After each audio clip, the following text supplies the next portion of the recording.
Hey traders, what's going on? Welcome back to another market recap for the week of January 11th or January 17th to January 22nd, today's date.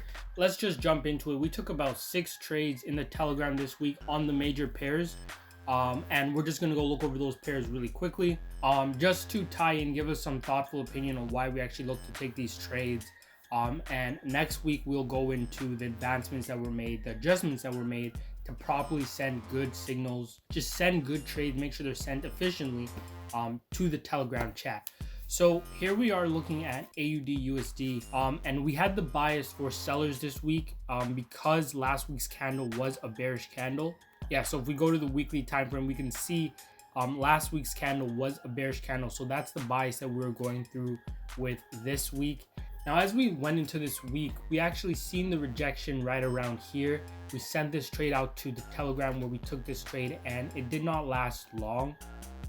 We got knocked out at about 30 pips. We were going for risk 1 to gain 3 at a minimum, and that was not attained. By the time we got to the second resistance area here, the other XUSD, the other USD related pairs were showing correlation that this pair might continue higher. So for that reason, we just weren't really interested in taking this trade short anymore. So we can see the way this week ended on a bullish note, but it looks like it may come back down to this red line support that we actually have there. So there's something just to look out for. But nonetheless, we ended up taking a losing trade, negative 30 pips on this pair. And then next we went over into Euro USD. I believe we didn't take any trades on this. We were about to take a setup just right here. I marked this off and I sent this to the Telegram as well. So one thing that's worth noticing that I did mention before is that the MT4 charts and the TradingView charts are slightly different. So if I'm drawing my support and resistance based on drawing our support and resistance on TradingView and actually drawing it on the MT4 are just very slightly different. So here we had the setup with the rejection, and I prepped the Telegram for this trade. We might be going into a sell trade for this one, but the MT4 actually did not line up in that same way. So for the MT4, our actual support was more so just above this area, and then we just never ended up triggering it into a short position for this one. Nonetheless, we popped back up, and like I said, this other those USD pairs, those XUSD pairs seem to be forming up for a higher high formation. Here we got a higher high formation, and AUD USD, we also got that same higher high formation right here, right? So we're just noticing this, and given the higher high structure, I don't want to just take the rest of these positions short, given that they're producing bullish structure. They're not in trend with the main trend at that point in time. So there was no trade on Euro USD. The next one over, the Pound USD. Now this one here we did have a bullish outlook for, because as I mentioned in the last one, a lot of these pound pairs were seeming very bullish. A lot of them had a bullish weekly candle. It's forming bullish structure. So we want to go along with that trend. So that worked out for our case, and this was, I believe, probably the second biggest winner for the week that really pushed things in our direction a lot. That allowed us to do better than break even for this week and just score a little bit above that with about 60, 70 pips, 80 pips for this week. So here we had that bullish candle, indecision candle sort of for last week, but it was a bullish move. So this week, last week for this current candle, we went ahead with the bullish idea, separated with these periods separators with these vertical lines. And so we've seen the nice pullback on GU. We actually took 2 trades on GU. The first trade setup was right here. The first candle here failed as price broke right back through the support, which is okay. It's completely normal. Here we got a second rejection of that, the secondary support with the bulls coming in. We took that trade there. Stop loss other side of the zone, and TP. We trailed this TP because we wanted to see how it would progress through these resistance points. Let me mark these resistance points off. We have just about 1 point there, 1 point there, and then we have the major resistance right around here. So those were 3 resistances that I was gonna keep on alert, watch these resistances, see how price reacts to them, and determine if abandoning this position was worth it. Because like I mentioned, the other XUSD pairs were also forming Yes, higher high structure, but they were at a resistance. And there's the rubber band effect, so price rises, falls a little, rises, falls a little. So that's the case that I was just on the lookout for. And in this case, on the pound USD, we actually never got any resistance or anything like that at these areas. The only time we really faced resistance was at the main resistance area as a whole, where we rejected down to the support. And I believe at this point in time, we updated our stop loss just below this support and resistance area here at about 1 to 2, if I remember correctly. Yeah, so at about 1 to 2, and then we ended up trailing our stop loss. We closed out all of our positions on Thursday, sadly. I woke up on Thursday and I was wildly mistaken on what day it was. I thought it was Friday. So I ended up closing the positions early, which is okay. We still ended up with a winning week. I'm not hurt by it. It's just something to be aware of. You adjust and you optimize for things like that. When price was sitting at this area, this is where we chose to just close our trades along with all the other trades, and then we ended up gaining 126 pips on this. Yeah.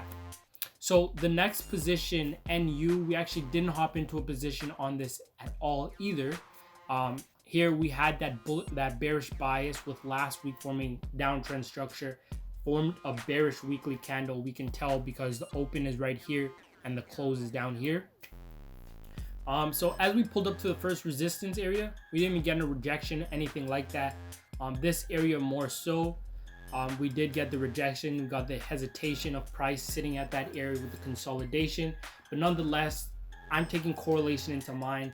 Those other XUSD pairs didn't seem the best to group all these trades in one idea like that. So I decided to stick out of these ones, and I was more so trading the other pound X pairs, because those pairs were really trending bullish this week.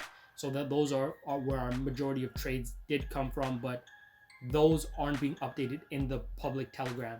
I will be making a private group where I can share these, not private, but like free to everyone. But I don't want to bombard the public chat with all of these trades. So next was USD CAD. So here we are going on the opposite side of the spectrum. We did not take any trades here. We did have a bullish bias. This did not trigger as a rejection because it was, I believe this is still a bearish candle. It's still like a red candle nonetheless. Nothing ended up getting pulled off, so nothing was sent to the Telegram. The next one here, actually USD Swiss, we took a trade on this one, and we took 2 trades on UJ. Now, here's where the correlation thing played a little part. Because we can see here on USD Swiss, price was in this consolidation zone. We expected it to break out to the upside, with last week having a bullish candle on the weekly and forming higher high structure. That wasn't the case. We seen the pullback and the rejection, so we took that trade. That perfectly good setup. Stop loss 30 pips. But this main resistance up here at the top just ended up holding. It held, then broke into bearish downtrend structure, and then ended up also closing as a bearish week. So we're just going to keep our eye on this. We ended up losing 30 pips, as you can see from this markup. We would have went to break even at risk 1 to gain 3, but we didn't really succeed that much.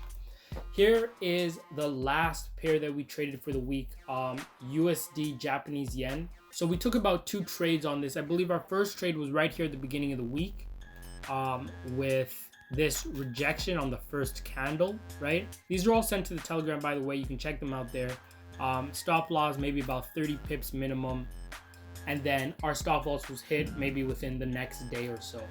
We came back, we pulled back for another entry, clean 30 pips on the other side of the zone, and then like I said, I ended up closing the trades a day early than I should have. So we ended up only getting, I believe we about a total of 7 pips from both of these trades that we took on this. The first one being negative 30 and the second one being positive 37. This one just balanced out to positive 7 pips. So one thing to really take note from this is the series of trades that we took throughout the week, because these are week by week trades. And I say they're week by week trades because I'm only looking to open trades once the week starts, and I'm looking to just close the trades once the week is ending. And I'm not trying to hold into the next week, kind of like day trading, but in this case, it's just for the week long. One thing about the group trades that we take is to always keep in mind that it's not a win by win to keep in mind that we need to keep the risks in our favor. So for this week, I believe we took about 6 trades. We lost 4 of them and only won 2. But nonetheless, because we took a good risk to reward on our trades, we're still able to come out on top with a positive about 70 pips for the week. Not the best week in the world, but we didn't close break even, or we didn't take a loss. And that is without the minor pairs that we traded on the other pairs. These are just for the majors taken in the Telegram, okay? So that's what I want to leave with you guys. You know, don't judge all your performance based on one trade or just by a few trades. There must be a set of trades. Have a large sample size for your trading so you can say, okay, these are my results, these are how I can adjust.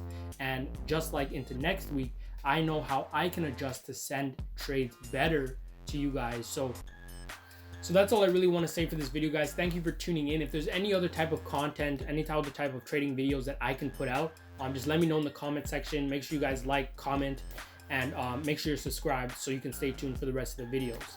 Peace.